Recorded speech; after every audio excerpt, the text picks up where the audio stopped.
So the purpose of this PowerPoint presentation is to explain Lakou's approach to training and how it's unique.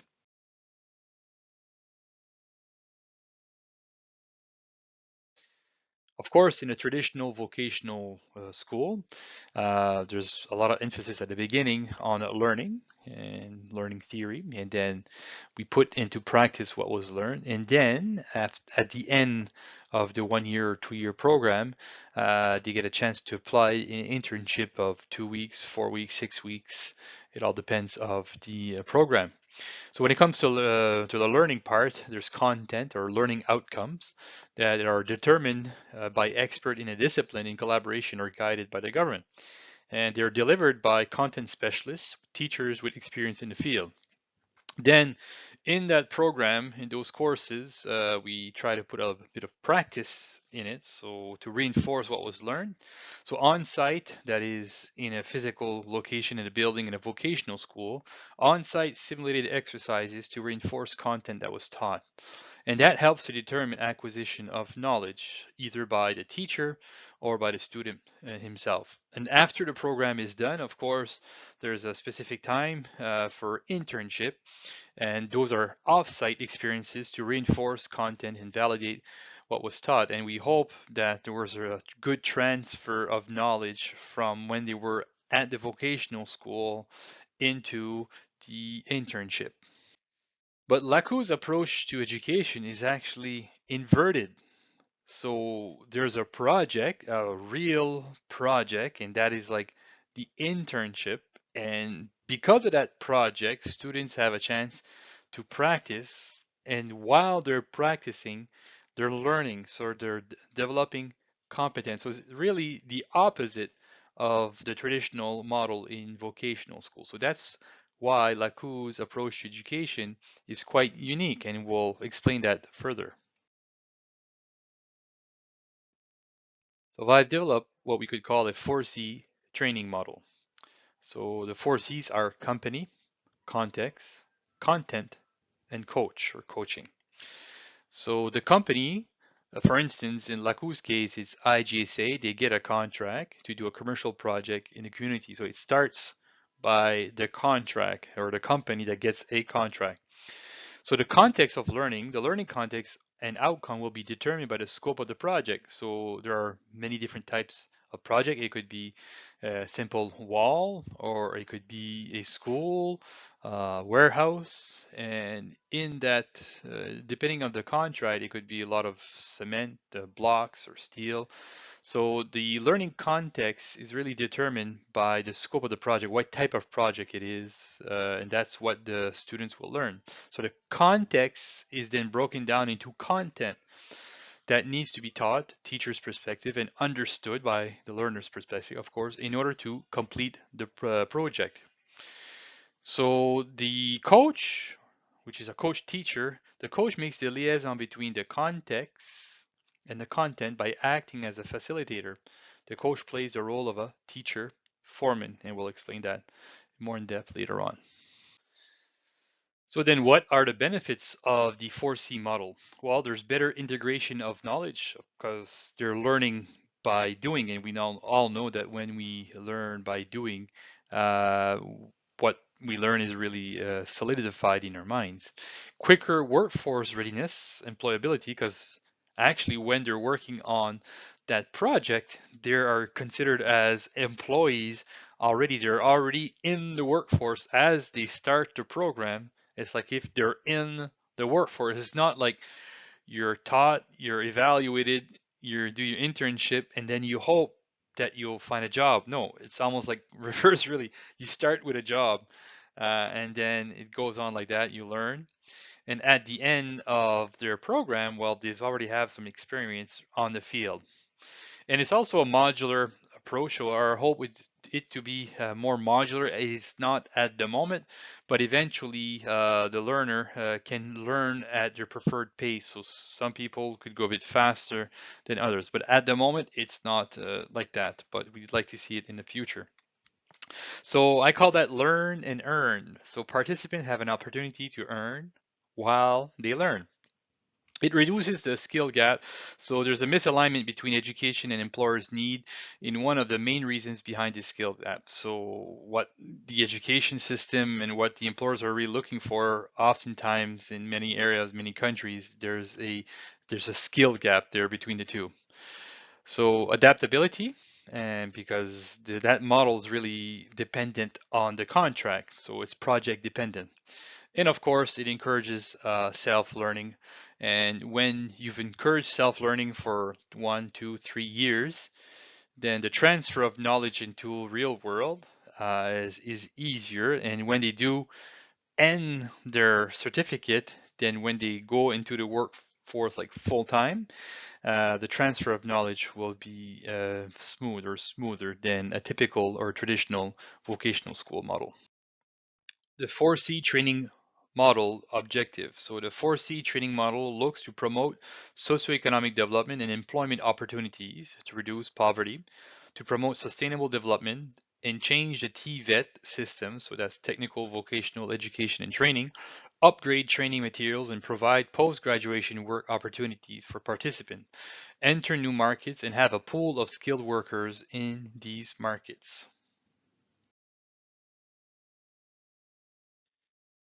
So then, really, Lakou serves as a lab to develop best practices in the commercial construction training industry, especially in developing countries. It also strategically places itself in a position to foster a positive socioeconomic impact in its locality by seeking not only to prepare a workforce ready to perform within today's ever-changing realities, but also equip the learners with cognitive and social competence to strive in tomorrow's challenges. So in this slide, I will try to explain the traditional PPP, traditional partnership, and what I would call the 4C training model partnership. So PPP stands for public-private partnership, and it's something that we've seen the last few decades where the government and companies get together in order to develop a training program. So collaboration between governments, businesses, and vocational training centers to develop tailored curriculums while considering their different interests. So the public sector have their own interests, the private sector has their own interests, which is of course profit driven, and then the TVET also have their own interests. So yes, they're trying to collaborate together, but each sector, each partner, they really have their own interest in view. But if we contrast that to the 4C training model partnership, the TVET is within the business. If you look at the graph here, or the little thing we have here, so the basically the TVET or the school itself is actually within the business. So let's say Lakou is like within IGSA if we talk in those terms. So TVET is within the business who operates within the regulatory system of the government. So that business, of course, is regulated by the laws of the government, but it's also, as we see here, a regulatory system of the government and is primarily market driven, which is the supply and demand. So the business got a contract because there was a demand for that type of work. So basically, the school or the I can say Lakou is dependent upon contract, the need, the demand to build something. And we know in the case of Haiti, there's, especially in Lakou, there are a lot of buildings to be built. So there's a huge demand for people to build schools, commercial buildings, different types of buildings. There's a big demand for that. Of course, it's finance dependent, depending of the finance involved. But yet we know that there are a lot of need, but the offer is not always there for people to offer their services to build that. So this is where Lakou comes in. So they're meeting that demand by offering their workforce, their competence, and the students are learning within or with that project. So in this model, the teacher really plays the role as a coach. What is coaching? Well, while it is easy to picture example of coaches such as executive coaches, football coaches, voice coaches, or even subject learning coaches, further examination show that in different contexts, the term coaching and the associated term mentoring are used to capture a range of concepts. The term coaching is about helping individuals achieve their full potential by helping them work through work-related issues they might have, helping them to think through problems or challenge they might face and changes that might be coming up in the workplace or in the job that they are doing. So while the students are on the job doing a contract, the teacher is there and he looks for learning opportunities. And he also tries to determine, let's say, the weaknesses or the needs that the participants have to learn a particular thing. So he seizes that opportunity and then he acts as a coach. He goes to them and he shows them either the good way to do it, teaches them how to do it, or if they're doing something that's not necessarily the way it should be done, he tells them. So he's really serving as a coach in that context. I've also developed what I call the UPS model, and that's in the classroom. And UPS stands for useful, pertinent, and also success. And that company exists, so it's easy to, there's a company by the name of UPS, so it's easy to remember that acronym. So useful is, we can ask the question, is what is taught immediately usable and important for learners? That will be, of course, future employees and employers. So is it useful? Because there's a lot of things that are being taught that is not really useful.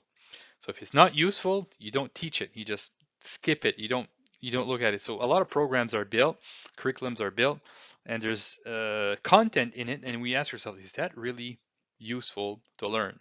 So is it pertinent? So the question we could ask here, are the concepts preferred by the teacher or described in the curriculum still important for our time, culture, and the current socioeconomic development state in which they are taught? So is it pertinent? Is it really, as far as like, can we use it right away in the context into which we are? Because sometimes we can learn things, but they can't really use it. It's good in a certain context, it would be excellent. But in the context that we're in immediately, it's not really pertinent.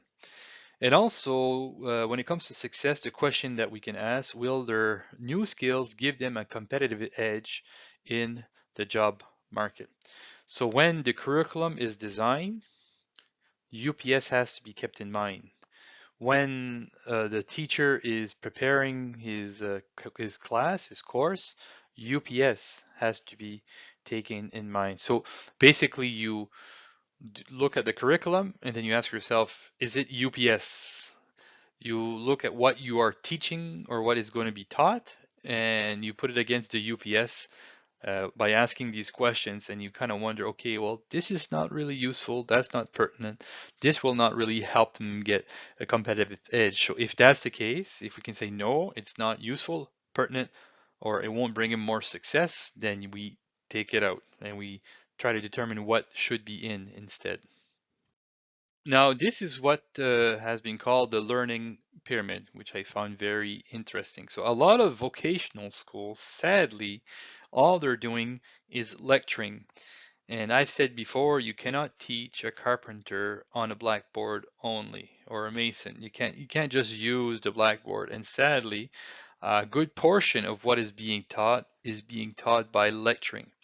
So we retain 5% of what we hear. You can see the auditory here. And some they add lecture and reading, which is good if they can read certain materials. But sometimes it's only that. So it's a bit passive, really, if you look at it. So we will only retain 10% of what we read. And of course, sometimes we add audio visual, which is good, film or YouTubes or videos in that sense. And that also, we only retain 20%. It's still better than lecturing if we can show them, videos, but it's still not that good when we think that we only retain 20%. When we demonstrate how to do it, that brings it up to 30. So as you can see, we're going from being passive learner, lecture, reading, audiovisual, and demonstration, to more active in their learning. So it's great, it's good to do demonstration, and Bandura is one who wrote a lot on that exactly, actual term, demonstration. Now, when we discuss it among ourselves, well, then you can see at this point the learner is starting to be more active in his learning. They're discussing together, the teacher and the students, or students among themselves, or they're starting to get involved. Okay, so here we have more on the kinesthetic side. So the student is getting more involved physically himself into the learning teaching process. So by discussing something, we retain 50%. Now, if we practice doing it, if we do it, then we're of course more active, and then we retain 75%. But I like the last one here. When we teach others what we've learned, then we retain 90% of what is being taught. When we teach others, because it's hard to teach something if you don't understand it. So by teaching others, you're actually learning while you're teaching. So this is where we want to go as in Lakou. We want students to teach other students, or like we'll see in the other slide, students acting as coaches. So it's not only the teacher, the designated teacher or teachers that are actually acting as coaches, but the students are also acting as coaches themselves. So, students as coaches. We've all heard the saying, give a man a fish and he'll eat for a day. Teach a man to fish and he'll eat for a lifetime. But I'd like to bring it even a bit further than that. So, do not just teach a man to fish, but teach a man how to teach a man how to fish. Did you get it? Do not just teach a man to fish, but teach a man how to teach a man how to fish. So it's like the multiplier effect, right? So we're not just going to teach students how to fish, but we're going to teach them how to teach others how to fish. So we're going to coach them how to be better coaches. And that will have, of course, a great impact on the workforce and on the region and even country in which they're working. So I hope this little presentation gives you a better idea of the uniqueness of Lakou's approach to education.